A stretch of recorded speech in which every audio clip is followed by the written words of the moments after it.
Okay, what are tautomers? Tautomers are basically isomers of a molecule that exist in a solution.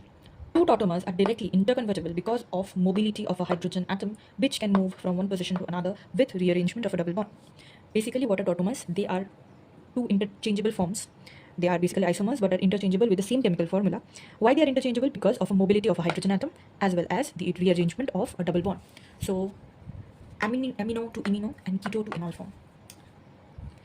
Okay, now let us understand. In the context of nitrogenous bases, we have our thymine and guanine, and then we have our adenine and cytosine. We know normally thymine, which in the keto form is like usually in keto form, binds with our adenine using two hydrogen bonds, and adenine is in the amino form. And guanine, which is in the enol form, which is in the keto form usually, binds with our cytosine, which is in the amino form usually. Now let us understand what really happens. So we here have a cytosine. Let us draw. This is our amino form of cytosine. We will draw the imino form of cytosine. So here is our N. See, everything is same except two things. Here, this NH2 becomes NH because, as I said, one hydrogen bond, one hydrogen, it's displaced. It goes from one position to another. So in this case, where is it coming? In here. So from here, NH2 becomes NH, and that hydrogen comes in here.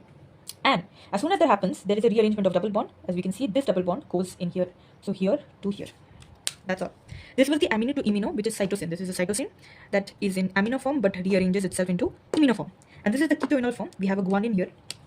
Here also again you'll see we have a double bond in here with no hydrogen, right? But we have the hydrogen here. So what happens is that this get displaced to here, meaning this hydrogen we had here is now present on the oxygen, forming an OH or enol, and this double bond goes to here.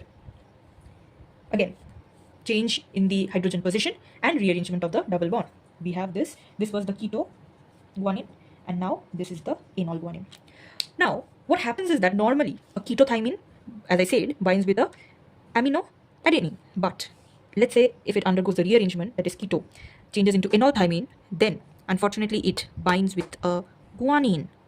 Ketothymine, amino adenine, but enol thymine binds with keto guanine.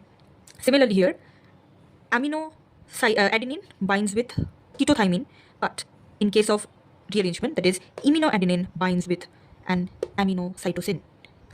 This is the importance of tautomeric shift. A shift